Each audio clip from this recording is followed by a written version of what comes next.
The voice of Husker Nation is on the air. This is Hail Varsity Radio. Insight, opinion, expertise, along with the biggest names talking Nebraska sports. Join in with the show at 402-489-1240 or 1-800-825-5865. Now, here are your hosts, Chris Schmidt and Elijah Herbel.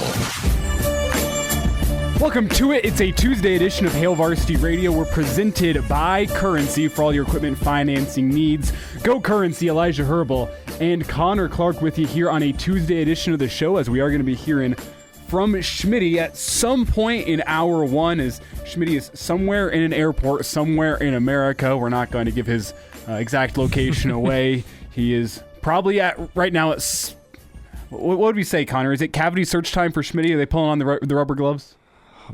For his sake, I hope not, but I think that's what might be happening. That's what he's been talking about it all week, about how that's what happens when he's got to take the radio equipment somewhere. So, yeah, it's probably happening to him right now. So, Schmidty, best of luck to you. I hope you get through it as safe and soon as possible. But yeah, it's that case of, you know what, you're bringing all this electronic and weird-looking equipment into the airport. I don't blame airport security. No. Now, does Schmidty look like the type of person who is there to cause any sort of, how do you want to phrase this? Trouble at the airport? That's a great way of phrasing it, Connor. That wasn't the word I was going to use. Thank you for that. I mean, what does somebody who looks like they're going to cause trouble look like? I mean, I feel like it could be anybody, so yes and no? Well, Schmidty looks like the type of guy who is there to have 3 to 4 $15 beers and call it a day. And that's just like not the vibe I get. I don't know. I mean, for his wallet's sake, I hope he doesn't have 3 to 4. But hey, you know what? Might as well enjoy the travel time. It can only be as enjoyable as you make it. Obviously, he's going out to Indy, and he'll be covering Big Ten Media Days for the next 2 days. Obviously, a very exciting time, and which is crazy too, because now with Media Day upon us, and then he comes back, and Media Day is over, and then boom, everybody's hitting the ground running. I mean, team, coaches, media, I mean, everybody is going, and you're going to blink, and it's going to be August 31st, and you're going to be looking at, what is it now, TCF Bank Stadium, or whatever it's called, something Bank Stadium, up in Minneapolis, and the college football season is going to be underway. So looking forward to it. It's going to be a fun month of August, and let's do this thing.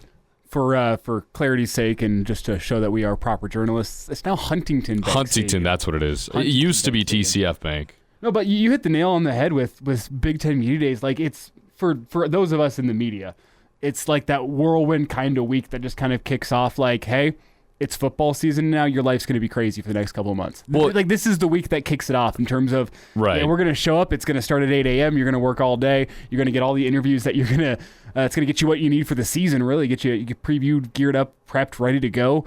And then we're going to dive into the chaos of fall camp, where it's coaches meeting with the media every single day. We're going to have plenty to talk about every single day. The anticipation builds, and then Minnesota's here. It really starts, Connor, as you said today, is a whole bunch of the media headed out to Indianapolis. Well, and we always talk about, too, how it's so slow over the summer, and, like, you have to be creative of what football topics you're going to bring up and talk about, say, in a random day in June, but then it's like, it's almost like falling off a cliff, right? I mean, you're searching for topics to talk about, and then wham, you're just hit with all this, right? Today was one of those days where I was like, it's the day before Big Ten Media Days. Something tells me it's going to be a slow news day. You're going to have all these people waiting for Big Ten Media Days to break their stories and create talking points, and nope. We get absolutely punched in the mouth today with stuff to talk about. Yeah, well, that's a good thing, though. Let's let you know what we got coming up today is we're going to start off here in just a second by discussing the preseason media poll that was released today. Cleveland.com does this every single year, and we have the results from the media. I was not polled. Connor, were you polled? No, I was not polled. See, neither of us were polled, so we're not that important. But we're going to have that to talk about. We're going to have Mitch Sherman joining us here at about 4:25, as we'll get Mitch's reaction to the preseason media poll and what he's looking for at Big Ten Media Days, what some of his key talking points he's getting ready for are going to be. So Mitch Sherman coming away here at about 4:25, 15 minutes away. And then coming up in hour two, we're going to have Brandon Vogel join this show, because Brandon, as you know, his usual spot on the show is on a Thursday. We know Tuesday is the day where Brandon joins Coffee and Cream. Today he's pulling some double duty with Nebraska, Matt Rule, the players, all meeting with the media on Thursday. It's going to be a hectic day. We weren't sure Brandon was going to get his due, so we're moving Brandon up to a Tuesday edition of Hail Varsity Radio just for 1 week. So we're going to hear from Brandon on a Tuesday. And then again, as I laid out at some point in hour one, let's see if we've received a text. We have not. Schmidty will be joining the show from the airport. So that's just a wait-and-see type thing. At some point, he's going to button in our conversation. We're going to welcome Schmidty to the show. So that's coming up at some point in hour one. We hope he doesn't join us while being detained, but I can't make any promises. And we'll see. That'll be a really interesting story, because like all of Nebraska media is making the pilgrimage except for you and me. And that's kind of been what the day is like, because I'm like, okay, usual Tuesday guess who's going to be available. Oh, they're going to be on an airplane. Oh, they're going to be somewhere east of Chicago on their way to Illinois, or on their way to Indianapolis, I should say.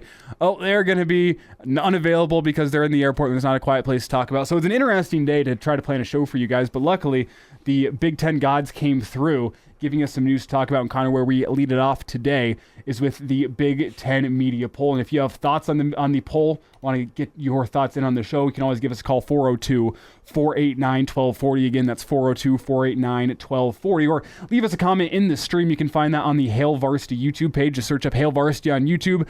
It should be the live video that you see on your search page, so you can find Hail Varsity Radio that way, or wherever you find Hail Varsity Radio live on the air across the state of Nebraska, as it's been for our local listeners here in Lincoln on KFOR. It has been a day of Connor and Elijah, with Elijah. Yeah, it really the morning has. show, Connor doing Coffee and Cream, Connor doing our afternoon news, Connor coming in doing Hail Varsity Radio with me again. So it's been our day, as I said, Don't everyone get sick off of us. to Indianapolis. It's easier said than done. But as I said, let's actually dive into the poll now, Connor, because the results in the West, which we'll get to in a second, show something we've been talking about all offseason, which is the parity of the Big Ten West, a wide open race. Nobody knows what's going to happen, but I want to start it off by taking you through the Big Ten East as Michigan, 27 first place votes. They are atop the preseason poll in the East. They are followed by Ohio State with 8 first place votes, Penn State with 2 first place votes, and then Talia Tagovailoa and Maryland coming in at 4th, Michigan in 5th, Rutgers 6th, and then bringing up the rear, Tom Allen in a make-or-break year in 7th. And Connor, no surprises, I would say, in the Big Ten East. Maybe that Penn State receives 2 first-place votes, but even then, I don't consider that all that surprising whenever you consider the fact that there are 40, let's do my math here, 38 votes that are being Thank you. thrown around here. Not all that surprising that Michigan gets the nod. Sure, Penn State gets a vote, but I think Michigan, as we all know, is the team to beat in the Big Ten right now. Yeah, Michigan is definitely up there, and good job, by the way, on Little Tua's name. That's what me and Bill were calling it on the morning hookup today. So Talia Tagovailoa? Yeah, I mean, well, I know his first name's Talia, but I just don't want to say Tagovailoa because I'll screw it up. You did at well 10 there. in the morning. Thank you. 10 in the morning's fair there. So, but yeah, I mean, Michigan, obviously the clear favorite. We were talking about it this morning, and I thought it was interesting, too, because maybe in years past you'd think Michigan and Ohio State, that's more of a 1A, 1B type scenario. But the first place votes obviously indicating otherwise. I mean, 27-8, that's a pretty big margin there. Even the regular votes, 248 to 226 between the two. Penn State at third, really no issue there. And I think you're right. I mean, I think this poll is pretty accurate for preseason 2023. I really like what Maryland's been doing. I mean, their offense is really, really flashy. It's exciting to watch. They've been improving each and every single year. So they're going to be fun to watch. I mean, who knows? I mean, they could pick off a couple of games this year that they're not supposed to. And I feel like that's been the narrative around Maryland the past 2-3 seasons now. So, but Michigan, obviously the favorite. It makes sense. I think Penn State should be the only other team in that division receiving first-place votes. Even if it was 1, they got 2. But that's the only other team that really makes sense to receive first-place votes. And then kind of an odd year for Michigan State. What are they going to do with Mel Tucker? If they don't succeed this year, $90 million. It's going to be a hefty paycheck. And then Rutgers and Indiana coming up the rear. So, yeah, I think this is pretty accurate on the east side. Really no issues with it. I don't want to say surprise, but when you see it in writing, I guess it's a little more surprising, just the difference between first-place votes between Michigan and Ohio State. And what do you make of Ohio State this year? Because whenever I think of the Buckeyes, you think of that high-powered passing attack that they're going to have every single year, and you look at the wide receiver core. I mean, Marvin Harrison Jr. is going to be the guy that makes the headlines. We all know what Marvin Harrison can do with the football. We all saw it in Lincoln a couple of years ago. I know there was also the year that Jackson Smith and Jigba tore Nebraska a new one, but we also got to see Marvin Harrison on the field that day. They have a number of highly talented receivers. That's a credit to Brian Hartline and his recruiting with that room. But what's going to be interesting with Ohio State this year is we don't know damn near anything about Kyle McCord, the quarterback. And that feels like where Ohio State makes their bread and their butter, is what they do with their passing attack. Because you look at the running back position, Travion Henderson is a guy that we saw a decent amount last year. They also have Williams, the other running back. But the offensive line, I think, is a bit of a question mark for Ohio State this year. A very young offensive line. They lose their star left tackle to the NFL draft. His name escapes me right now. But you've lost some talent on the offensive line, and that's where Michigan State beats you up in the lines of scrimmage, the offensive line and the defensive line. And I think we can all sit back and understand that Ohio State has enough talent all over the field. I mean, I look at their secondary and their linebacker core, and there's a lot of talent there. Big Ten teams are going to struggle against Ohio State this year, and I'm not saying they're going to regress to an 8-4 or 9-3 type season, but the question in the Big Ten East is who is going to beat Michigan. That's who your team to beat is, and I don't think Ohio State, as they're constructed this year, is a team that is built to beat Michigan, and that comes down to strength on your offensive and defensive lines, your ability to run the football, and then, hey, if you have a quarterback with great receivers, that's a big plus, but Michigan is going to ground and pound you all game. They're going to win that time of possession, and I don't see Ohio State, the way they're constructed this year, having made enough changes to really combat what Michigan does well and why Michigan's beaten them back-to-back seasons. When's the last time you look at Ohio State and you say, we don't know much about their quarterback? I mean, that is a rare statement, right? And I mean, we're not even sure who their starter is going to be. McCord is the presumptive favorite, but they brought in transfers. They brought in Tristan Jebbia as a guy to come in and not be a backup. They want him to compete and be a guy that's going to push the top two guys, which I believe is McCord and Brown, I think, is the other guy that they're expecting big things from, two highly rated recruits. But you're bringing in Jebbia to come push those guys. You don't know who the starter is necessarily going to be. And even in years past, when Ohio State does have parity at the quarterback position, you know all about those guys that are fighting for the job. Think of like a Braxton Miller situation with J.T. Barrett back in 2015, right? Or even, Ohio State going with Cardale Jones. I mean, you knew all about those guys, and obviously Cardale Jones coming in college football playoff time helped you really understand about him. But yeah, I mean, this is an Ohio State team that obviously will be very, very good. I mean, there's no doubt about that, but it depends on, can they beat Michigan? I think probably not this year. This is something that we talked about this morning, and I mean, beating Michigan right now is the ticket to the playoff, right? And obviously you have to win the Big Ten championship game, which will be against the West Division for one more year. But the interesting thing is, too, going forward for Ohio State, they may have to beat Michigan in back-to-back weeks going forward. Granted, if USC isn't in the Big Ten championship conversation. So that could bring a whole bunch of interesting question marks as well when it comes to having a Big Ten team get into that, what would be a 4-team playoff right now. Now, obviously, with the expansion, that changes. But back-to-back weeks with Ohio State, Michigan, that's a very real possibility coming up. And can Ohio State, are they built for that right now? I don't know. Mm-hmm. Connor, let's flip gears here and discuss. I was thinking of who is that? Kyle McCord. Kyle McCord, the Ohio State quarterback. I was looking it up. He is, in fact, the Vegas betting favorite to win the Ohio State job. He has 5-1 odds to win the starting job. Was it 1-5? 1-5 odds to win the Ohio State starting quarterback job. So your odds-on favorite, but still an open quarterback race at Ohio State. In the West, though, Connor, it is wide open. Have we said that before? No. I mean, stop me if you've heard this one before, but the Big Ten West is wide open, with Wisconsin receiving 21st place votes, 233 points in the poll overall. Iowa 16 points and only one fewer point than Wisconsin, 232 points over in the poll as a whole. So according to the Big Ten media, there is little to separate Wisconsin and Iowa in the Big Ten West. Minnesota is in third. They received one first-place vote. Then you have Illinois, Nebraska coming in at fifth, Purdue in sixth, and then Northwestern following an off-season of turmoil. They are seventh in the Big Ten preseason poll. Whenever you look at the Big Ten West, Connor, I think this is one of those polls that shows you the Big Ten media says, we don't know.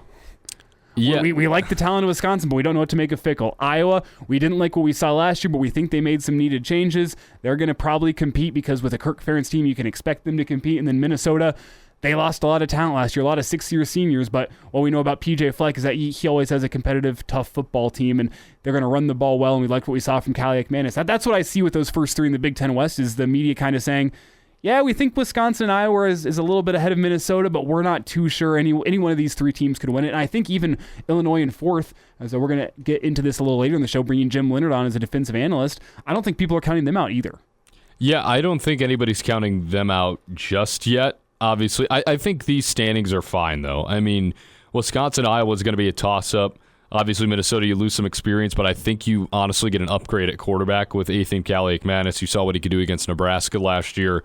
But yeah, it's going to be either who's going to prevail. I mean, Fickell going into an established winning culture already at Wisconsin, or is it going to be Cade McNamara and revamping that Iowa offense? Because that's the issue we've talked about with Iowa for years now, especially last year. Their offense just cannot produce, but their defense can't. So if you give them some points, what is Iowa going to do with that season? I think Nebraska's right where they should be. Behind Illinois, I think is fair. It's kind of weird to see Purdue in the 6th spot, but a new coach, and then, I mean, everybody kind of expected Northwestern to be in that 7th spot. So I honestly think this is a pretty accurate poll as of July 25th before the season.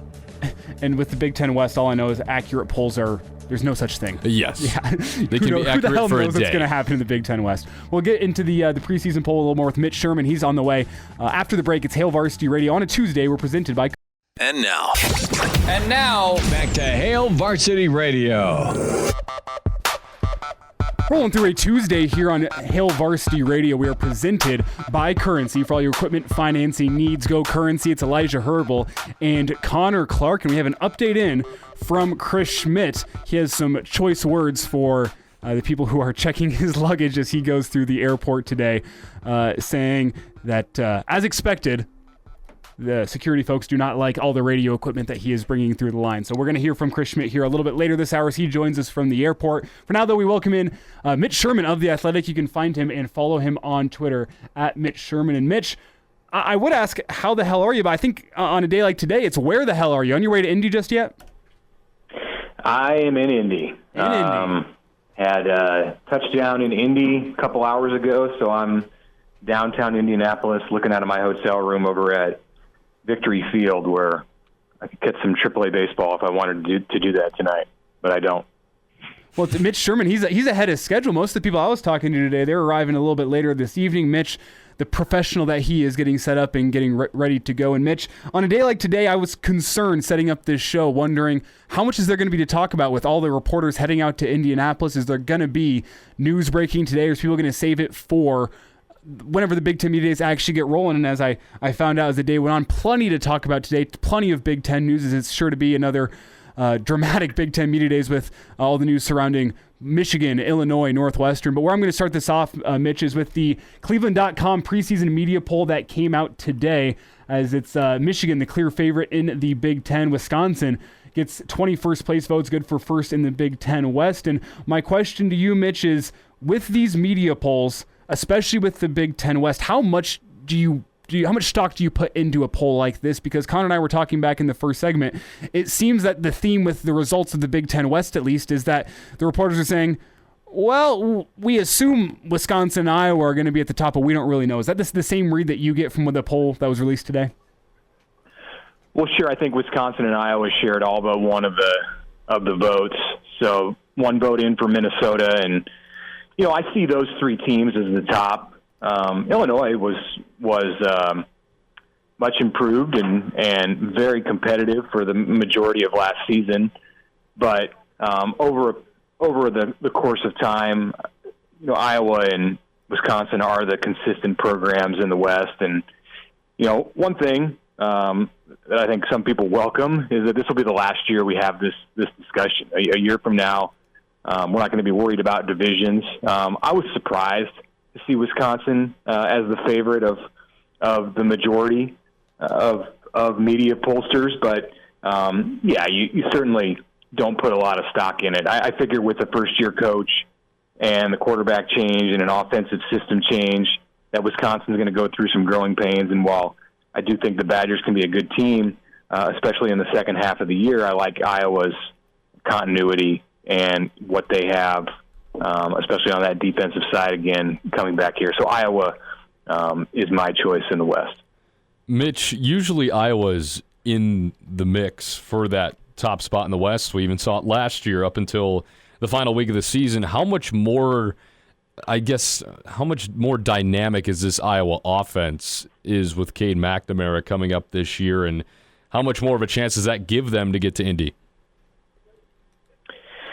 Well, that's the huge question for Iowa going forward, is how much of an upgrade do they have with Cade McNamara, the Michigan transfer, over Spencer Petras, who has stepped away from football with a year of remaining eligibility.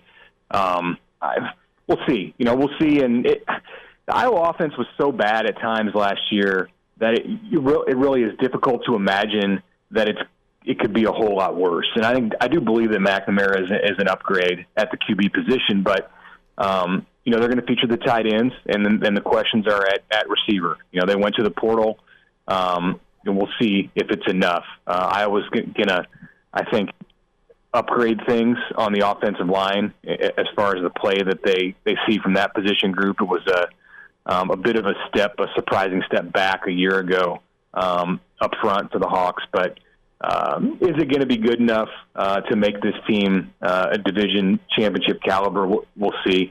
Everyone is going to want to talk about McNamara tomorrow when Iowa is up in Kirk Ferentz at Big Ten Media Day in Indy.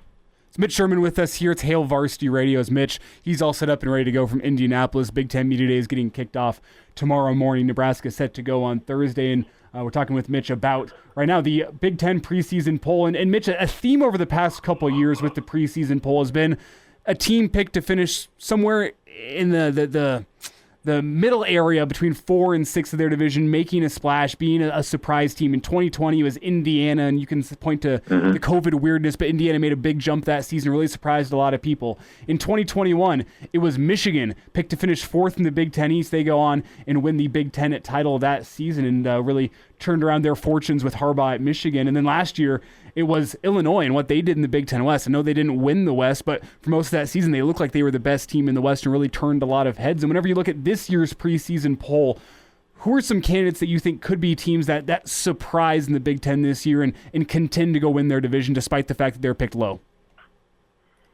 Well, I don't know about low, but Penn State at number 3 in the East, I think, is a team that could surprise some people. Generally, it's looked at as a 2-horse race in the Big Ten East and has been for the majority of recent years. I do think Penn State is loaded this season and has a real possibility to compete with Michigan and Ohio State. And we'll see. Maybe Michigan has been dealt something here at the last minute before Big Ten Media Days gets kicking with news about Jim Harbaugh and if he's going to be suspended at the beginning of the year. It doesn't necessarily look like all that difficult of a 4-game stretch if he sits out the first 4 games and makes his season coaching debut in Lincoln at the end of September. But maybe it's enough to get Michigan off their stride and it comes back to bite them later in the season. Certainly you don't want to be without your head coach. It's a negative thing for the first 4 games of the year, if that's what ultimately does come to pass. So I would look at Penn State as potential to be a team that sneaks up in the Big Ten East. I don't know in the West, because then I look at the West and I see those 3 teams that are picked at the top, and I guess that's the thing about a surprise team is you don't see it before the season. So I don't know who it could be. I mean, I don't. The 3 teams who are picked at the top look like the 3 strongest to me, and then I would go with Illinois, and then you have Nebraska and Purdue. And Northwestern, I think is clearly at the bottom right now with everything that has transpired in that program this month. So maybe Nebraska is a surprise team in the Big Ten West. Who knows? That's why they're going to play this season. Mitch, moving over to Big Ten Media Days, and you just mentioned them. I mean, Northwestern has had a month to forget, if you will, but they decided that they're not going to send players to media days today. They came out with a statement. What are your thoughts on that decision? I think it makes sense. It would have been a difficult situation for Northwestern players to have to face questions about what happened with Pat Fitzgerald, and there would have been very little, if any, focus with Northwestern, and still will be, on it with anything other than the coaching situation and the investigation that turned up allegations of hazing and ultimately led to the firing of Pat Fitzgerald. So I don't know why you, as a school, if you're Northwestern, you wouldn't have maybe made this decision even earlier to pull those players. That they're, it's not a situation that you want to send them in. This is such a new development that even the administration and the people who are in charge of the football program have had very little opportunity to speak about this. So to send players out there in front of dozens of media members would have been a really difficult spot for those guys. Mitch, as we turn our attention towards Nebraska and the Big Ten Media Days, what do you expect to hear from Matt Rhule whenever he takes the podium on Thursday? Obviously, the story of last year was the fact that Scott Frost didn't make an opening statement, and something tells me Matt Rhule's the kind of guy that's going to have an opening statement prepared. But what do you want to hear from Matt Rhule? Because it's a guy taking the stage at Big Ten Media Days for the first time in the conference, and first impressions, they do mean something. What do you expect to hear from Matt Rhule, and do you think he makes a good first impression on the conference? Yeah, I mean he's a great communicator, and we've seen it since Matt Rhule came on board at Nebraska at the end of November. He doesn't have a problem in these press conference situations. Thursday's not going to be any different. He walks into this, I think, fully aware of what the moment is and how it's important for him to have to leave a good impression. I don't know that it's a first impression on much of anyone. I think he's been accessible enough and very visible in his 8 months in Lincoln to the point where really anyone who's there asking questions has probably already seen and heard from him. But it is his first time, of course, on this stage in Indianapolis, and that there will be some people who in the audience, among the fans who are now just tuning in, and certainly not not the Nebraska fans. They know Matt Rhule at this point, but fans of other schools in the conference and around the country. It is important for him to spread goodwill around that Nebraska brand, and I don't think he has any issue doing that. I mean, he's going to talk about the same things that we've heard him talk about as this offseason has progressed, just what this transition has been like for him in this program, and what his vision is for Nebraska to be a physical football team and do the things developmentally that he's done to build strong programs in his previous 2 stops in college. Mitch, last thought here before we get you out. We really appreciate your time here on a Tuesday. Which individual or which school do you think has the most pressure to have a positive showing at Big Ten Media Days this week? Well, I think the pressure went up on Michigan here today with the Harbaugh news. I think there's pressure on Ohio State, having lost in consecutive years to Michigan, and now officially being knocked off that throne as the preseason pick to win the East. It's important to remember that Ohio State was one play away from playing for the national championship, beating Georgia in the college football playoff semifinal. So I think some of the talk about Ohio State slipping and whatever people want to say about Ryan Day is a bit exaggerated, because this was close to a national championship team a year ago. But nonetheless, there is pressure because that Michigan game, it means everything for Ohio State. So a little tension, I think, in the room with the Buckeyes. In the West, I don't look at any of the teams at the top necessarily and say that there's a lot of pressure on them. At Wisconsin, you have a new coach in Luke Fickell at Iowa. I guess I'm picking a team in the West. I'll probably say Iowa because of the offensive situation and what carries over from a year ago. Just how bad that Iowa offense was last year, and Kirk Ferentz, of course, bringing Brian Ferentz back as the OC, and there are stipulations on his contract and Iowa's point totals. It's a unique and kind of an odd situation in Iowa City, and that will certainly add to a level of pressure being placed on those players at Iowa and on Kirk Ferentz. It's Mitch Sherman with us here on a Tuesday. Mitch, appreciate your time here, and we'll get caught up with you next week. All right, bud? All right, thanks. And now, back to Hail Varsity Radio. Rolling through a Tuesday edition here. It's Hail Varsity Radio. We're presented by Currency for all of your equipment financing needs.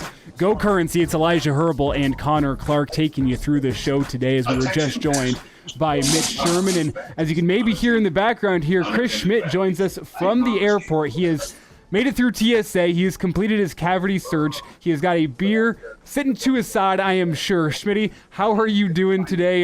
There it is. It's Coors Light for Schmidty on the journey today. I'm sure he paid $14 for that beer. And Schmidty, it's good to see you. The ain't no rest for the wicked as you on your way to Indianapolis. You're not going to take any breaks. You're still joining us here for a segment on Hail Varsity Radio. How are you doing?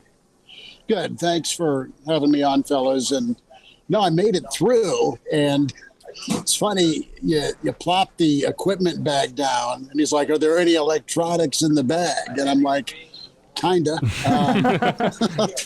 So he's like, well, we need to go through everything one by one. And then about 3 items, and he's like, well, just give it here. But yeah, that was interesting. And I borrowed Junior's little tribute to Rocky Top, his little Tennessee, for the ones in the stream, roller bag. And long and short, the hairspray held up the process, because you know how vanity driven I am with my rug. So no hairspray gets to go to Indianapolis. I will survive. I will manage. How about Northwestern, fellas? So no Northwestern tomorrow. You have the preseason selections for the Big Ten, and you know what? Nebraska was kind of in that 5 spot all along, weren't they? With national prognostications. Phil Steele said he's got Nebraska at 5, and that's where Nebraska comes in. Can't really argue with that, but don't be surprised if they finish higher than 5. Is that fair to say from you two? I think Nebraska, the best they could do is finish second. I think third would be a wow. I think if they're fourth, that's respectable. Fifth, if they get to a bowl game and finish over 500, I think you'd settle. You just don't know quite yet how this season's going to go, but anxious to sit down with a number of coaches and players tomorrow and Thursday in Indy at Big Ten Media Days, and really excited to have a chance to maybe spend some time with Jeff Sims, because I think he could be one of the reasons Nebraska ends up higher than that fifth place. Yeah, and Schmidty, one of the things that we were discussing with Mitch was the trend that we've seen in the Big Ten over the past couple years of mid-division teams, at least to where they were picked in the preseason poll, jumping up and making some noise in the division. In 2020, it was Indiana in the COVID year jumping up and giving the East a scare. In 2021, it was Michigan. They were picked 4th in the East that year. They come through and win the whole thing. They take down Ohio State for the first time in years, and they win the whole bleeping thing in terms of the conference, not the National College Football Playoff. And then last year, you have Illinois. They're picked near the bottom of the Big Ten West, and here they are in mid-November making noise, and you think they're the best team in the Big Ten West till Purdue, pretty much the last day of the season, gets it done and wins the Big Ten West. That's been a trend that one of those mid-division teams is going to make some noise and at least contend for a divisional crown. And when you look around, and I'm curious to get Brandon Vogel's take on this here next hour, could Nebraska be that team in the Big Ten West this year where you don't know all that much about them just in terms of the roster turnover and what Matt Rule has done this offseason? They seem to make sense in terms of a mid-division team that could jump up and scare some people. The other option being Maryland in the Big Ten East, in my opinion, what they have with Tagovailoa and what that Maryland squad could be. But it seems to me that Nebraska is not a terrible pick of being the one team. That's the year in, year out tradition of the Big Ten recently. Could Nebraska be that team? I think they absolutely could be, but as a Nebraska fan, you're probably afraid to go all in on that, because it's even though it's new, yes. it's optimistic, right? You're afraid to go all in and get hurt again. So you can silently grind your teeth about a fifth-place pick and nod, right? But go, you know what? They're probably better than that. On the other hand, you got to bring it every week in the Big Ten. That's a reason you've seen Purdue, an afterthought, kind of rise up last year. That's why you saw Indiana during the COVID. That's back when they had Michael Penix, incredible offense. And they really jump-started their season with that shootout win at home against Penn State. So, no, I mean, and hey, don't kid yourself, guys. Minnesota upset by Nebraska could be that springboard to a wow season, but Nebraska is absolutely a wild card in a good way, I think, going into this season. Is Minnesota to you, Schmidty, in the mix at all for that top 2 spots really in the West, or is number 3 kind of where they're going to stay? You know, I think Minnesota just gets better as the season goes on, first and foremost. The quarterback replaced Captain Morgan and found a way to win a bowl game against a 3-3-5 defense, right, in Syracuse. To me, the problem is what's left at running back. And Minnesota, whether they've had Mo Ibrahim or they didn't because he got hurt 2 years ago, guess what? They found someone else to hand the football off to. And they've had minimal quarterback play. They got a really great tight end and receiver. And they got a new offensive line that is, you know, it's a 6'8" or better club. That's what they have. It's just not an experienced group. So to me, they're always just kind of an afterthought, even after an 11-win season. Oh, cool for Minnesota, nice work. But all they do is win 9 games, stress you, beat you up, and take you to the wire, even against some of the teams that are 30 spots better than them, 40 spots better than them in recruiting rankings. Fleck, hopefully we sit down with him tomorrow. All he does is develop, man. Just does a great job. So Minnesota, I don't think they can sweep Wisconsin and Iowa. I just don't. I think to win the West, they got to do that. And I'm not, help me out here. What's their crossover look like? Is it brutal? I'm not sure off the top of my head. I know Elijah's probably looking it up right now, but I mean, I don't know. They absolutely could, not to dodge it, but I think it's going to be that Iowa-Wisconsin winner that claims it. What do you got for Minnesota? Well, whenever I look at Minnesota, and their crossover is a game in Columbus against Ohio State, as well as a home game against Michigan, so they get both of those. Not ideal. In addition to Michigan State. So to your point, no, they can't win the West. Well, but to me, that Minnesota team, it feels like they're in a pattern similar to what we saw with Bo Pelini at Nebraska, where they're a damn good football team every single year. They're going to be physical, but they're not infallible. That's how I see this Minnesota team, is people are going to pick them in the top 3 in the Big Ten West based on the respect for P.J. Fleck and just how solid that team is every single year. But it's hard to pick them to win the West because, similar to Bo Pelini, they have ways that they can be beat. Specifically, if you can out-physical that Minnesota team, which isn't easy to do, it feels like that Minnesota team becomes much easier to beat, and you kind of see that in a year-in, year-out basis, and that's where I'm at with Minnesota.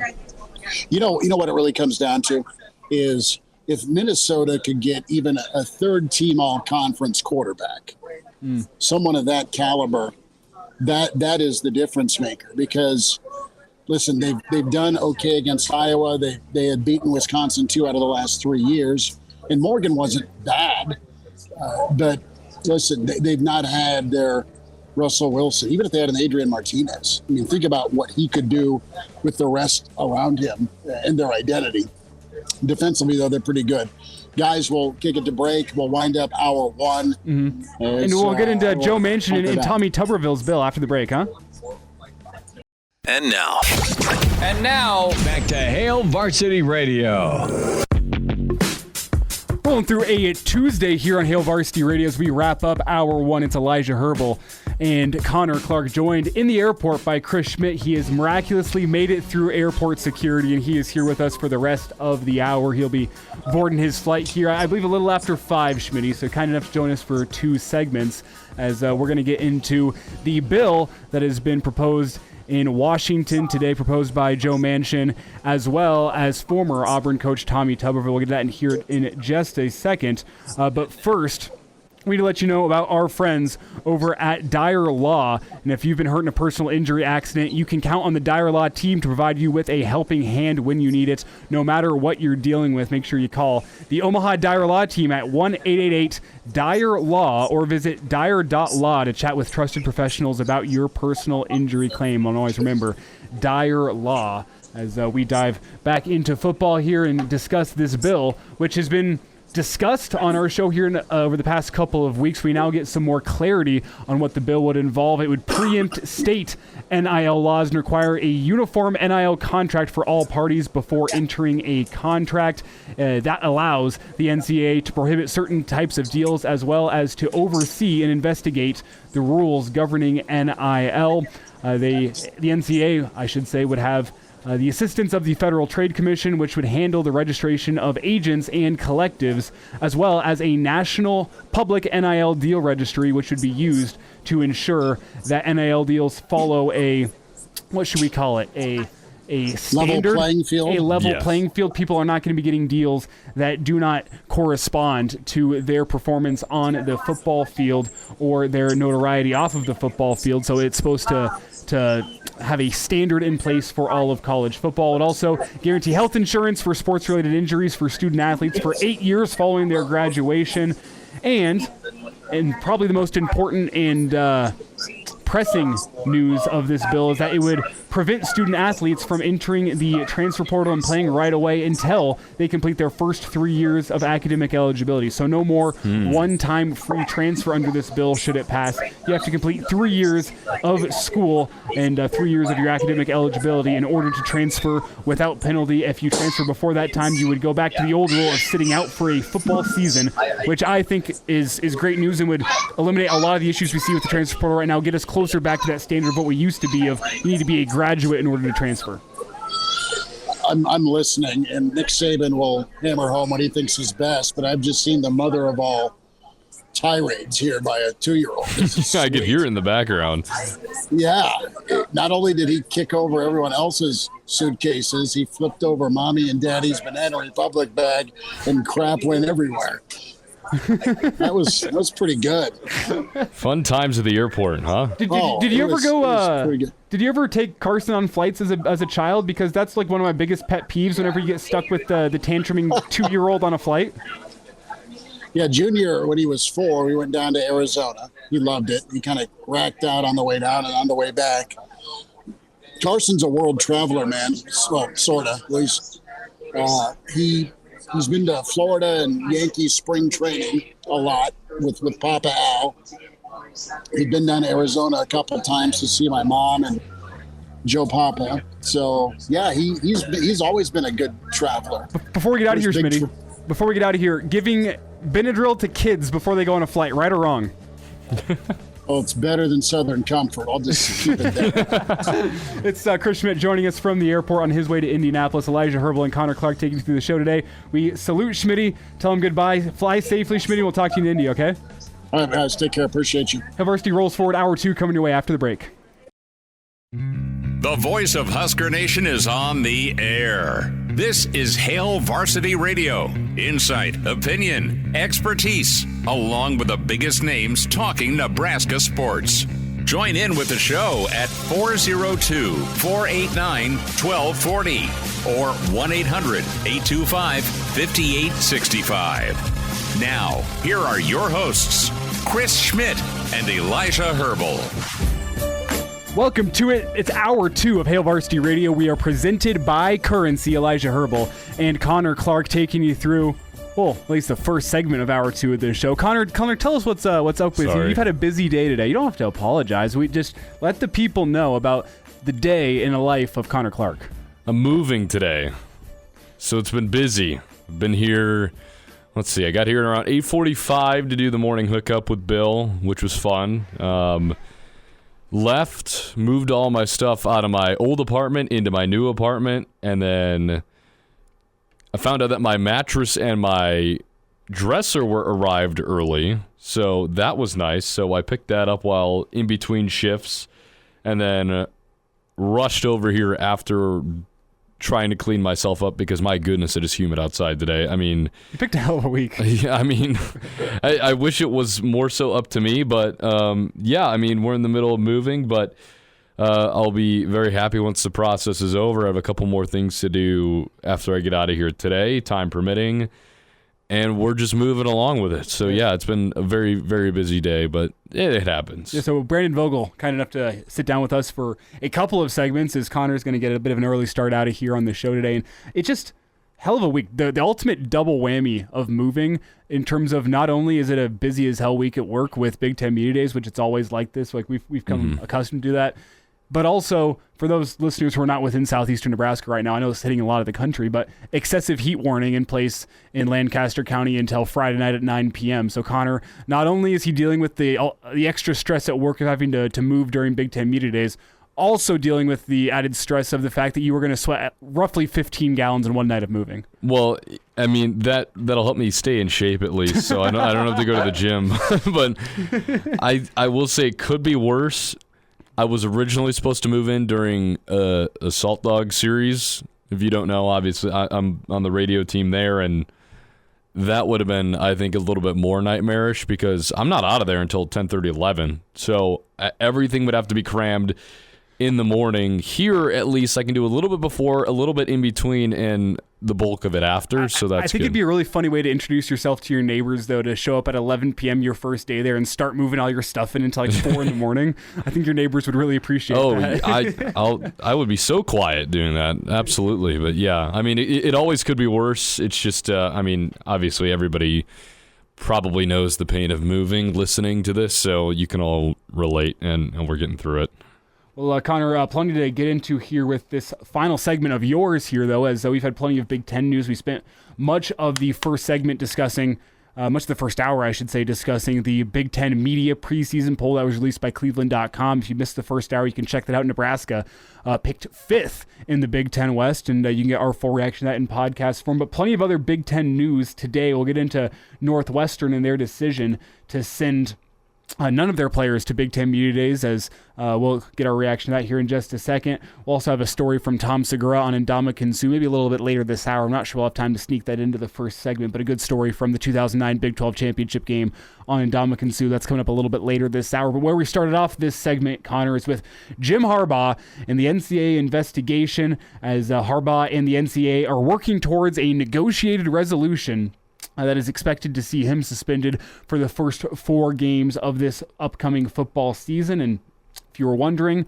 the first 4 games for Michigan, not exactly what you'd call a gauntlet. All 4 games at home. They started off with East Carolina. They followed up with UNLV. Bowling Green comes to town after that, and they open up their Big Ten slate with Rutgers. So the 4 games that Harbaugh could miss this upcoming season, I don't think he'll lose much sleep over those 4. I don't think he will, but it's interesting because his first game of the year will be on the road in Lincoln, and I really hope that's a night game. Well, imagine if you will, for just a second, Nebraska 4-0, Michigan Elijah, 4-0. you can't do this. Harbaugh's first game back, that's national headline. You can't do this.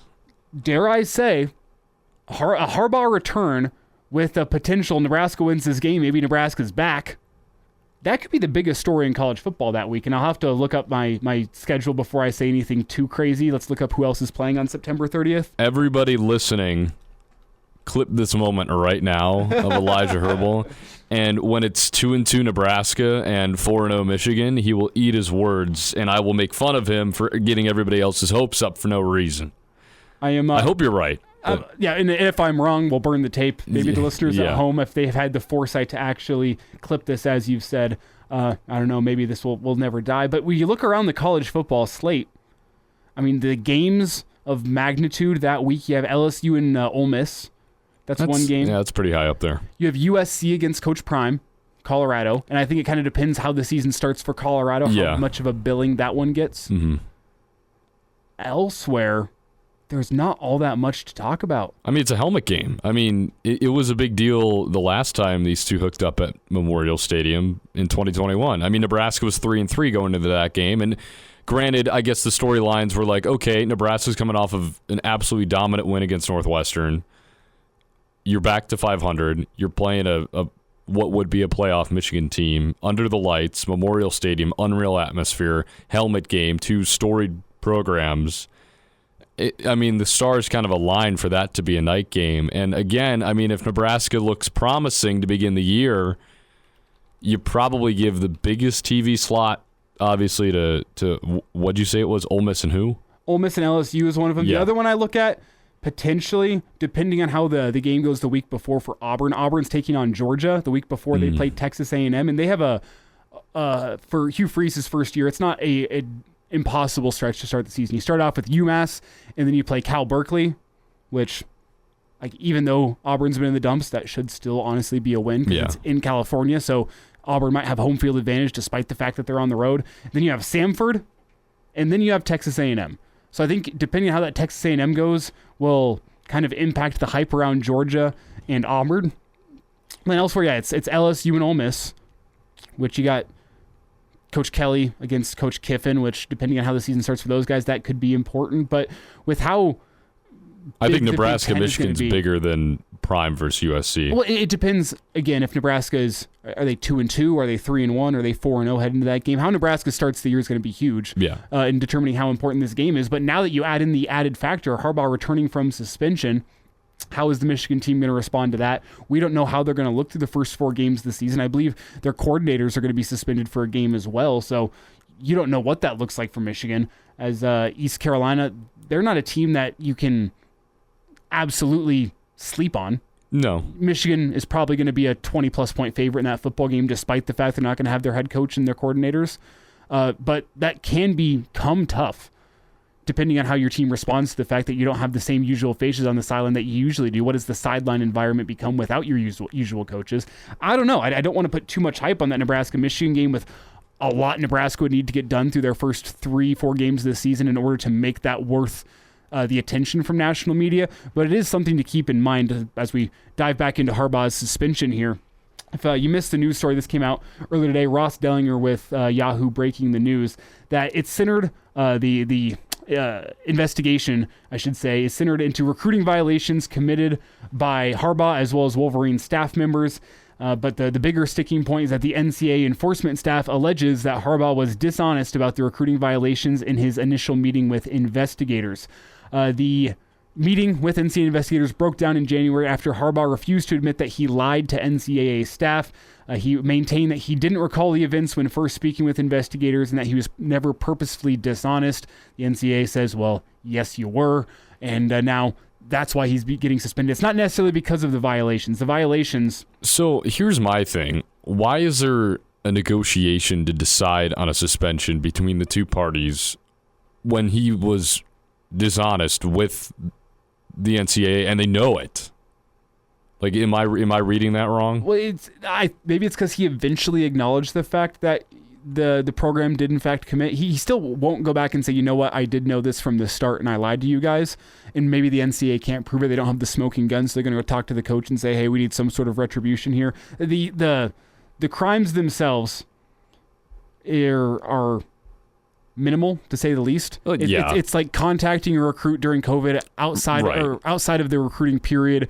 You had a couple instances of analysts coaching on the field, which Nebraska's been there and done that. Yes. And then I believe you also had coaches during COVID, similar to Nebraska, watch players' workouts via Zoom and potentially communicate with them via Zoom during those workouts as well. So all level 1 violations, I should say level 2 violations, which is a less than substantial or extensive recruiting, competitive, or other advantage. So the NCAA, that's not their sticking point. It's that Harbaugh lied to them, and now Harbaugh facing a 4-game suspension. He'll be back against Nebraska, though.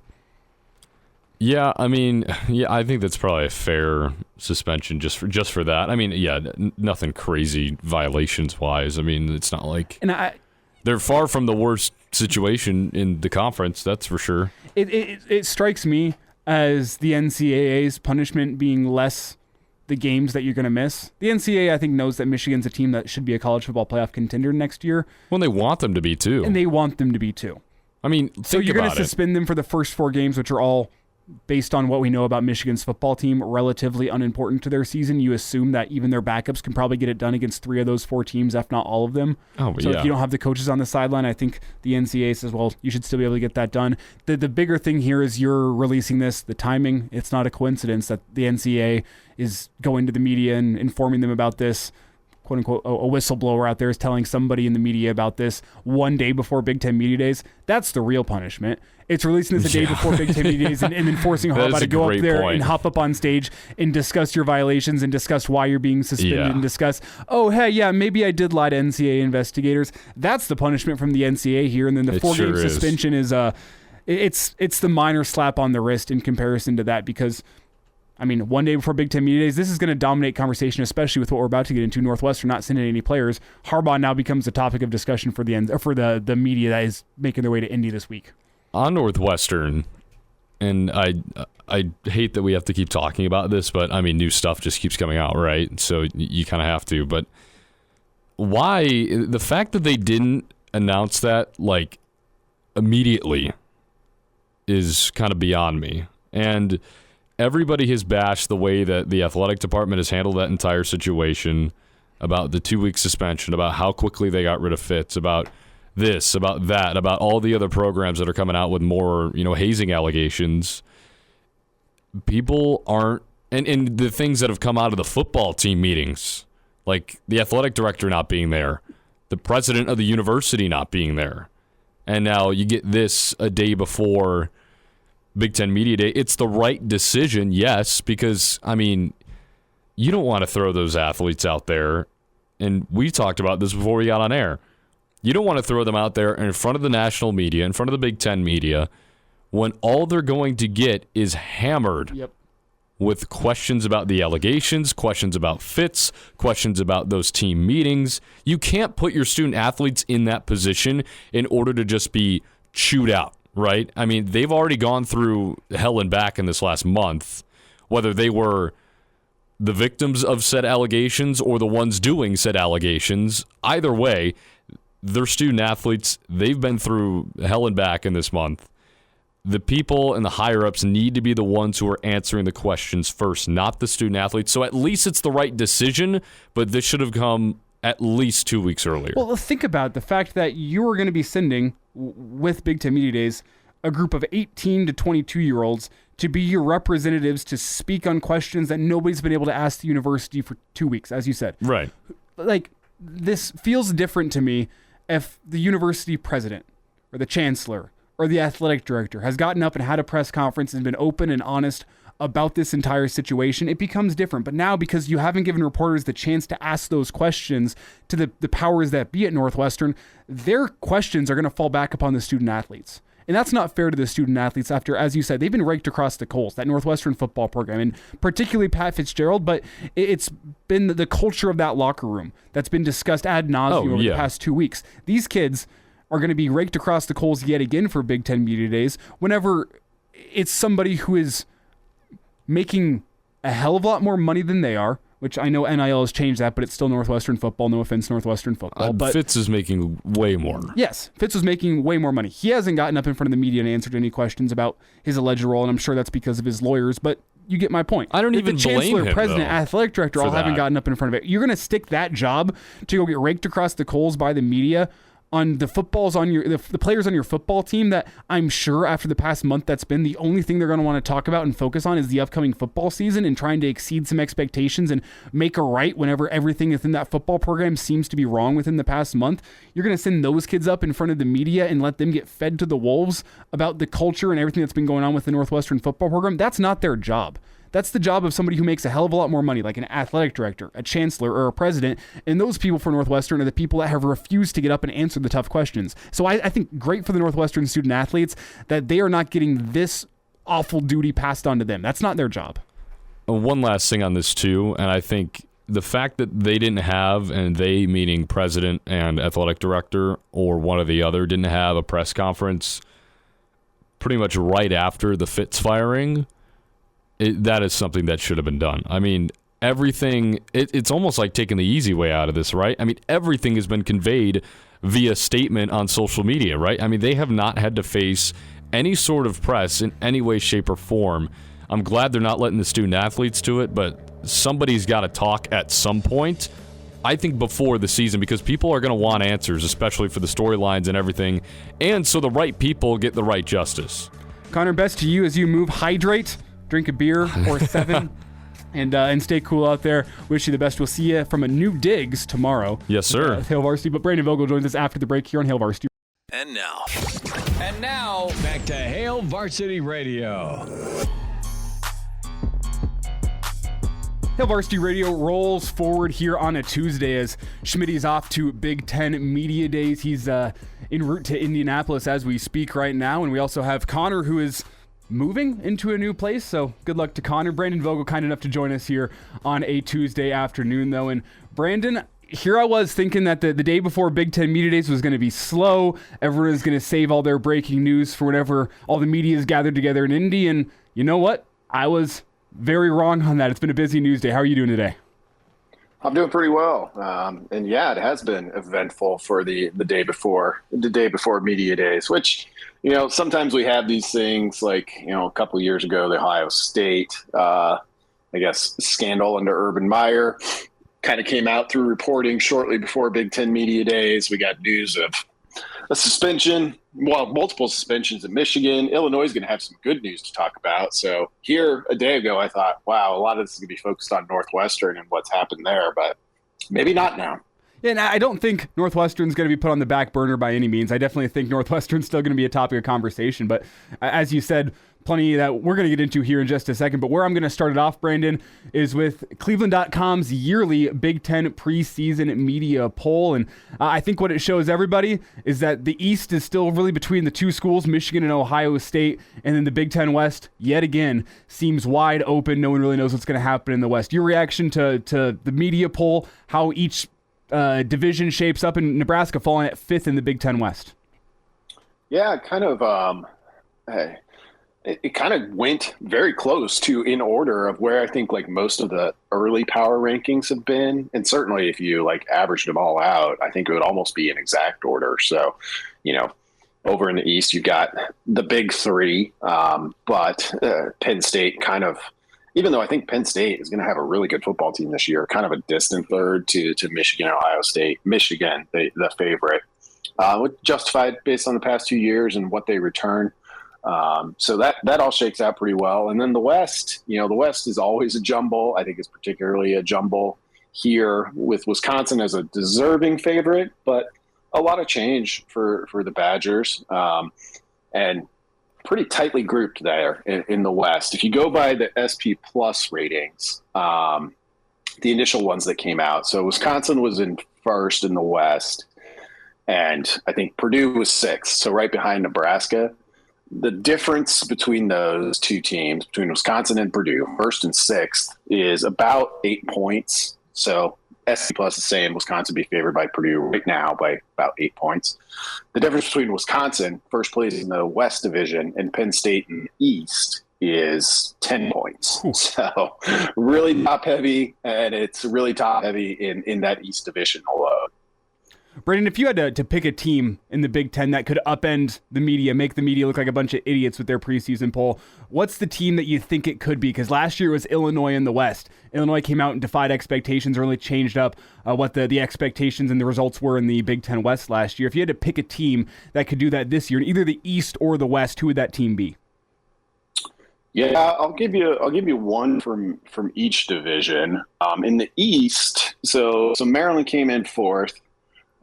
Which makes sense to me. Maryland seems to be in a pretty good spot, and they bring back a really good quarterback, which is just a big wake up on, rest of the conference, which has a ton of transfer quarterbacks, which is just going to be the case, I think, going forward.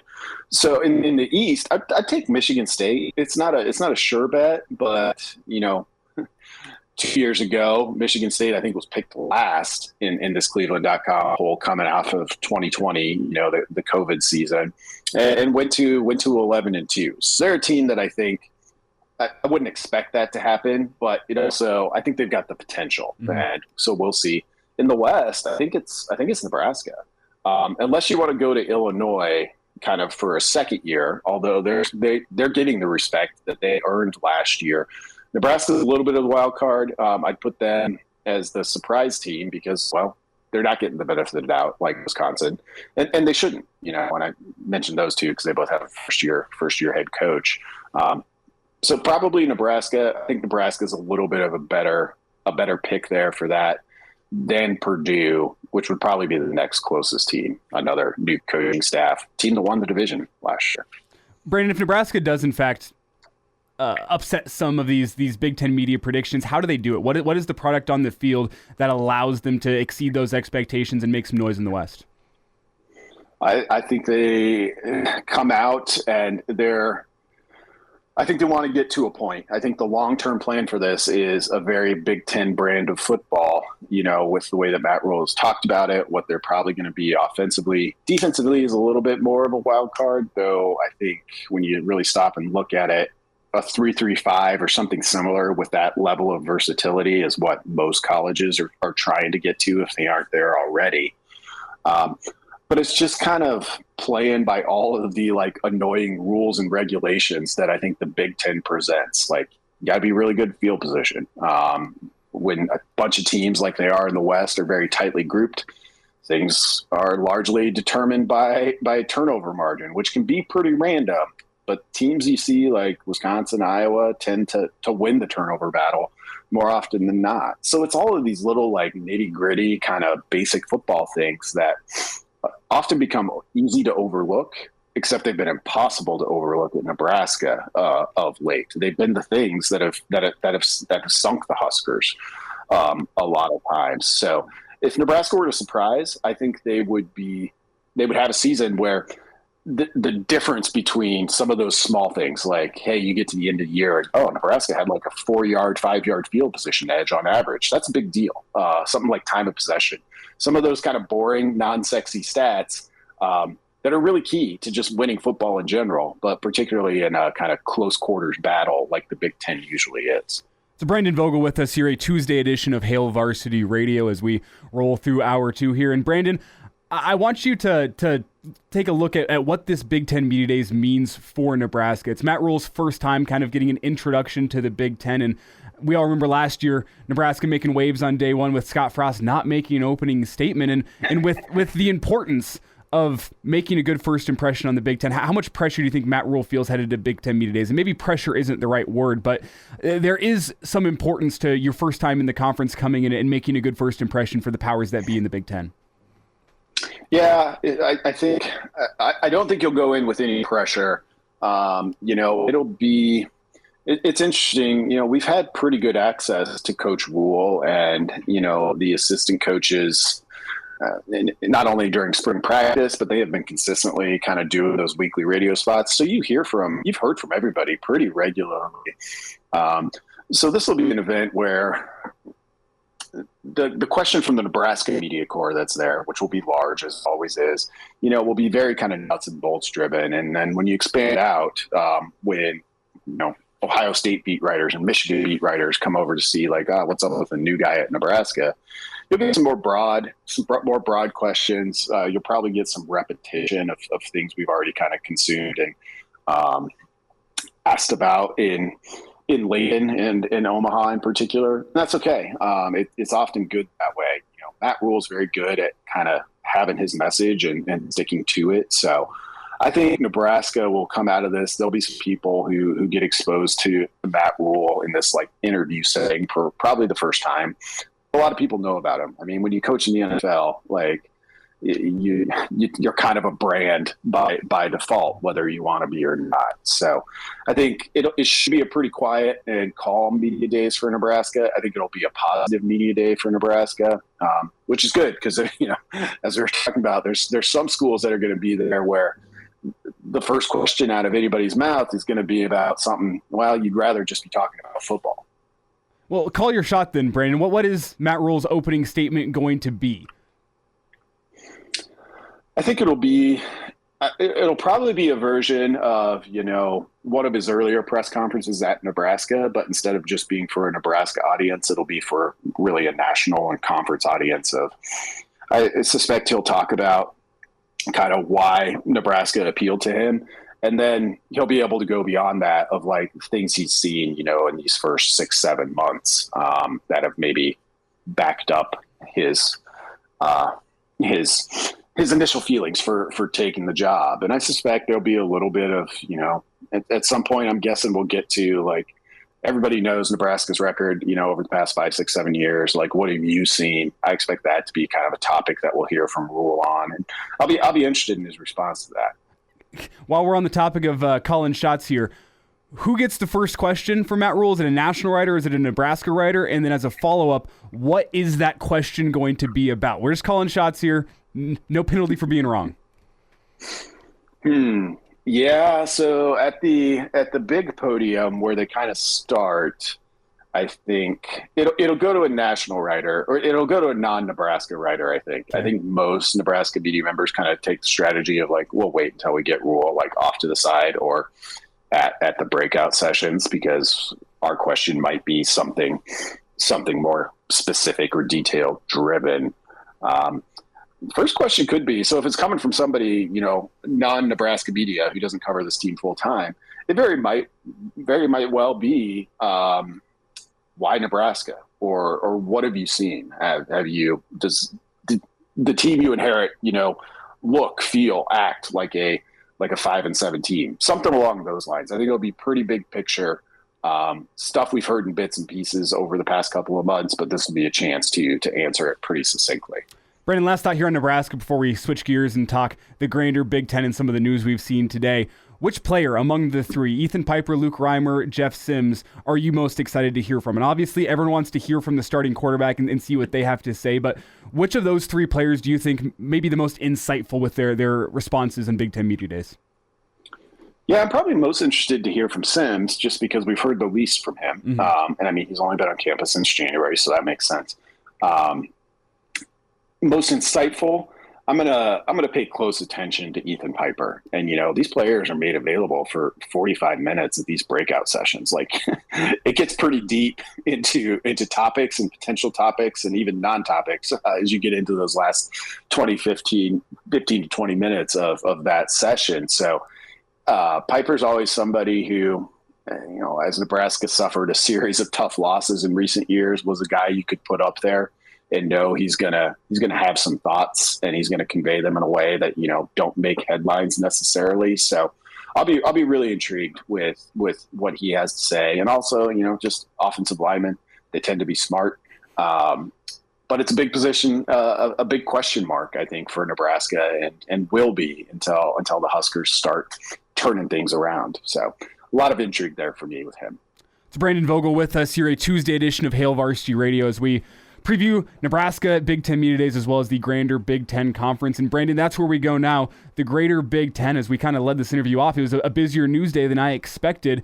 And the big news of the day, at least in my mind, is Jim Harbaugh facing a 4-game suspension. This not yet officially announced, but Ross Dellinger from Yahoo reporting that the NCAA and Jim Harbaugh are negotiating, which is leading to what is expected to be a 4-game suspension. If you're wondering, Michigan's 4 games that he would be suspended for, all home games: East Carolina, UNLV, Bowling Green, and Rutgers. His first game back would be at Nebraska. And Brandon, I just want to get your reaction as a whole. It doesn't seem to be about the violations that happened at Michigan. It seems to be Jim Harbaugh's response to them and potentially not being fully truthful with the NCAA investigators that were coming in and looking at the Michigan football program.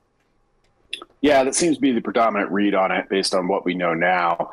And that makes sense. We've kind of seen that in recent years with the NCAA. That's kind of becoming the big offense is like, hey, when we have reason to think something outside the rules has happened here, we need you to like be forthright about it.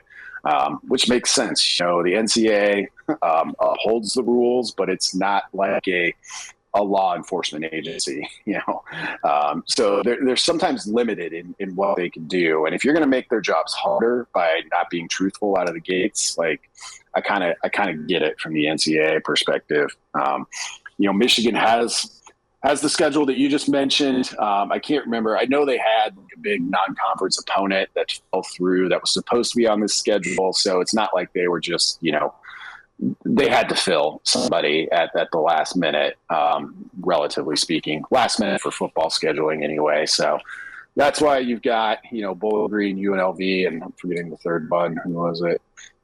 East Carolina. East Carolina's not a bad team, though. And then you open with Rutgers. I don't love, just from a aesthetic standpoint, I was looking forward to what that Nebraska-Michigan game can be. And if Nebraska's, playing well at that point, it'll still be a big deal. But now, big storyline is going to be Jim Harbaugh's return if he doesn't indeed sit out these first 4 games. So I don't like that fly in the ointment, but I'll be okay. It'll be in minor detail eventually. I mean, minor detail kind of feels like just what the suspension is as a whole whenever you look at the 4. Michigan's going to be favored by a lot of points in all of those games, and Harbaugh, from my understanding of it, is going to be allowed to practice with the team, or I guess lead the team at practice all week long. He's just not allowed to be on the sidelines for the game. Feels like a minor slap on the wrist here, and maybe that's fair considering what the charges are against Harbaugh. Yeah, I think so. At a certain point, and this is always the question with the NCAA is who are you punishing? If there are student athletes out there who presumably did nothing wrong in this scenario, how much can you realistically deprive them of in terms of being coached by the people they came to play for? So you always try to find, I think, a little bit of a middle ground there. Kind of interesting. I hadn't thought about it till just now. So if Harbaugh's able to do all that, and the coordinators reportedly I think are facing a 1-game suspension each. So who runs the sideline on those game days? You're going to be a 30-point favorite over UNLV. It's not going to be that big a question. But in the past, that guy would have been Biff Poggi, who's now the head coach at Charlotte. So he's gone as well. So I'm sure Michigan will figure it out, though. Yeah, I'm sure Michigan will be fine, Brandon. Brandon, last thought here before we get you out. Let's go to Illinois and Jim Leonhard as the pig farmer picks up some serious help. And we were kind of wondering this out loud probably about a month ago on this show.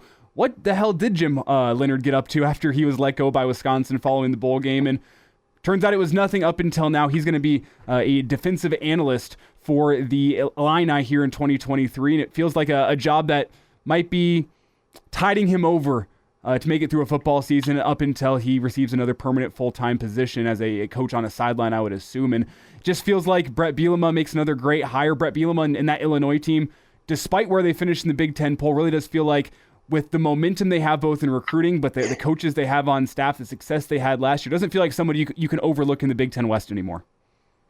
No, and I mean, analysts are limited in what they can do, but unless you're at Michigan, right? If you're at Michigan, you can coach on the field. Well, or Nebraska a couple of years ago. Great point. As far as an analyst hire goes, in terms of fit and the quality of the coach that you're getting, it's hard for me to think of a better one you could have right now in July. So Illinois, obviously, got to where it got last year, thanks to an elite defense. I think the best scoring defense in the country by points per game at the end of the year. And Jim Leonhard put forth nothing but a string of good defenses at Wisconsin. A lot of Illinois' success last year was driven, I think, by a really, really elite secondary as well, based on where those guys went in the NFL draft. Jim Leonhard played in the secondary, played a lot of years in the NFL there. So just having his voice and somebody to bounce things off of makes me feel better about what Illinois has to replace defensively, which is quite a bit. They're very good on the line still, which gets you pretty far down the road on its own. So this all helps with that. To replace Walters, who went to Purdue, they stayed internal, and I think they have co-DCs if I remember correctly, but you go through the season, see what happens. Having a guy like that as an analyst, yeah, he's probably not going to be an analyst again next year. So maybe he becomes a head coach somewhere. Maybe he gets another DC job, or maybe Illinois wants him to be their defensive coordinator. And it just wasn't something Leonhard was ready to do, in the aftermath of how the whole Wisconsin thing went down. It seems like, he kind of took his time with this, and I think he ended up finding a really good spot, and Illinois is in a really good spot for it. It's Brandon Vogel with us here, a Tuesday edition of Hail Varsity Radio. And just a quick point on Jim Leonhard. My defining memory of his NFL career, you kind of talked about that a little bit, will always be a Thursday night in Denver as he was blitzing off the edge, lost contain on Tim Tebow, and Tim Tebow takes it about 30 yards to the house for the game-winning touchdown. We'll always remember that. Tim Tebow, one of my favorites. Jim Leonard, sorry, bud, that's always going to be my defining memory. I know he had some successful years in the NFL, but I will always remember Jim Leonard for that because of 10-year-old Elijah sitting at home being super excited that the Broncos actually won a football game following the Kyle Orton drama in Denver, and now Tim Tebow comes to the party and gets a win against Jim Leonard and the Jets. Still always a special memory. But Brandon, that'll do it for our time here today. We appreciate you making some time for us on a Tuesday afternoon. We'll get caught up, I believe, on Saturday with our Thursday schedule. We got a lot of Husker players, coaches, and national media members we're going to get caught up with on Thursday. So I believe we'll be talking to you again on Saturday, all right? Sounds good. Thanks. So Brandon Vogel, you can find him, follow him on Twitter at Brandon L. Vogel. We really appreciate him taking some time out of his Tuesday. It was a double feature for our listeners on the podcast version with Coffee and Cream and Hail Varsity Radio. Brandon doing double duty and joining both, so we really appreciate him for his hard work on a Tuesday. And I kind of alluded to it there at the end. Big Ten Media Day is coming up. We heard briefly from Schmidty. It's going to be a full-day adventure for both Schmidty and myself over the next 2 days as we're going to get it rocking. Starting at about 6 a.m. local time tomorrow, we'll be cutting interviews all day long and bringing you those between 4 and 6 o'clock for both your Wednesday and your Thursday at Big Ten Media Days. Thursday will feature the Husker players and coaches. We're expecting a sit-down with Matt Rule, as well as all three Huskers, Ethan Piper, Jeff Sims, and Luke Reimer. That's coming your way on the Thursday edition of Hail Varsity Radio. Tomorrow, some of the voices you hear in the national college football landscape, as well as some of the coaches and players from other schools within the Big Ten. That's coming your way tomorrow. We're going to wrap up a Tuesday edition of Hail Varsity Radio after the break. A story from Tom Segura on Ndamukong Suh and a whole lot more. That's coming your way after the break. And now, back to Hail Varsity Radio. Wrapping up a Tuesday edition of Hail Varsity Radio, we are presented by Currency. It's Elijah Herbel rocking solo here for the last couple segments of the show. Connor Clark is off to move into a new apartment. Chris Schmidt is off to Indianapolis, and it leaves me, Elijah Herbel, here sitting solo in the studios of KFOR. That's for our local listeners or wherever you listen across the state. Again, if you missed anything from the show today, we had a good conversation, Connor and myself, reacting to the new Big Ten Preseason Media poll. Wisconsin picked to finish first atop the West, and Michigan picked to finish atop the East Division. That's how we led off the show. And then we were joined by Mitch Sherman to continue that conversation back in hour one. Schmidty joined us for a couple of segments from the airport back in hour one as well. And then we just heard from Brandon Vogel, a two-parter, as Brandon joined us for an extended sit-down to preview Big Ten Media Days. All of those segments available in podcast form on Spotify, Google Play, Apple Podcasts, Amazon Music, or really wherever you get podcasts. You can also find a link posted up on the Hail Varsity Radio Twitter page every single night. You can find us and give us a follow there at HVarsity Radio for the show, or at Herbal Essences for me, Elijah Herbel. And also a good person to follow over the next couple days is Chris Schmidt at Schmidt_radio. As I said at the end of last segment, we got plenty planned at Big Ten Media Days. A lot of big names joining us over the next couple of days. We're going to bring that all for you. So make sure you tune in live over the next couple of days, 4 to 6 on Hail Varsity Radio. Find us on the live stream on the Hail Varsity YouTube page as well. And then check us out in podcast form for some online exclusive interviews that we won't have time to play on the air, but we're going to get them anyway, and we're going to get them up in podcast form. So all that's coming your way to close the week. Before we close this show here today, a little bit from the newest episode of Bussin' with the Boys. We love Bussin' with the Boys. Former Husker Will Compton, as well as former Tennessee Titan Taylor Lewan.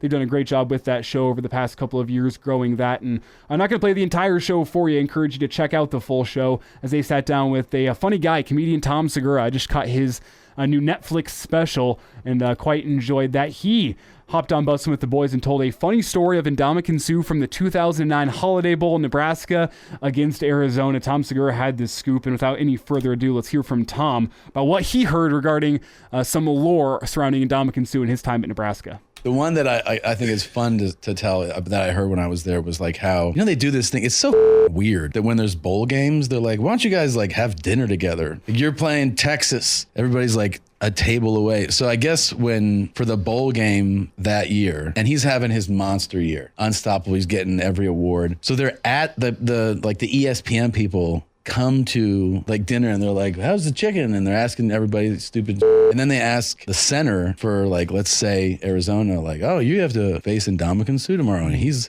won every award for Defensive Player of the Year. How do you feel about that? And he goes, I'm not that worried about it. When I heard the story, they said that all the Nebraska guys, they were right, because they were all sitting together. They just went like they just leaned forward and they're like, oh, and they saw Suh just like, okay. Like, and they're like, we already knew like right then that it was going to be a problem. And he goes, in the game, Suh picked him up, like basically over his head and threw him head first down onto his head, onto the center. And like he had a neck injury and left the game. Added to the lore of Ndamukong Suh, his time at Nebraska. We've heard some good practice stories from a couple of guys who played with Ndamukong Suh about just how much of a menace he was at practice. Arizona finding out the hard way in that Holiday Bowl. If I remember correctly, it was a 33-0 victory for Nebraska in that game. A real pounding for the Husker football team in that one. That's a great story, some great insight from Tom Segura. The legend of Ndamukong Suh only continues to grow at Nebraska. Again, we'll be back with a Wednesday edition of Hail Varsity Radio. Chris Schmidt from Lucas Oil Stadium in Indianapolis. That's tomorrow from 4 to 6 on Hail Varsity Radio. We'll talk to you then.